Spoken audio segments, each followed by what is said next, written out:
આણંદ જિલ્લામાં લોકોના આરોગ્ય સાથે ચેડા કરતા ઝોલાછાપ ડોક્ટરો સામે લોકલ ક્રાઇમ બ્રાન્ચ દ્વારા કડક કાર્યવાહી હાથ ધરવામાં આવી છે. વીતેલા 48 કલાકમાં તબીબી ડિગ્રી વિના સારવાર કરનાર 2 બોગસ ડોક્ટરોને ઝડપી પાડી તેમની સામે કાયદેસરની કાર્યવાહી કરવામાં આવી છે. એલસીબીને મળેલી માહિતીના આધારે આરોગ્ય વિભાગના તબીબી અધિકારીને સાથે રાખી તપાસ હાથ ધરવામાં આવી હતી. તપાસ દરમિયાન ખુલ્યું કે અરવિંદ પરમાર નામનો શખ્સ છેલ્લા 5 વર્ષથી ગામડે ડોક્ટર બની નાગરિકોના આરોગ્ય સાથે ગંભીર ચેડા કરી રહ્યો હતો. જરૂરી તબીબી ડિગ્રી કે માન્ય પ્રમાણપત્ર રજૂ ન કરી શકતા તેની ધરપકડ કરવામાં આવી હતી.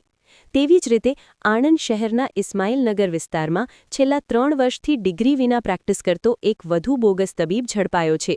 મૂળ વેસ્ટ બેંગોલનો રહેવાસી પ્રકાશ બાલા ઇસ્માઇલનગરમાં રહેતો હતો અને ડોક્ટર તરીકે લોકોની સારવાર કરતો હતો.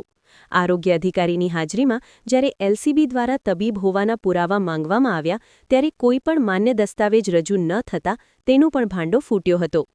આખરે પોલીસે બંને બોગસ તબીબો સામે કાયદેસરની કાર્યવાહી હાથ ધરી છે. વીતેલા 48 કલાકમાં 2 બોગસ તબીબ ઝડપાતા જિલ્લામાં ખળભળાટ મચી ગયો છે.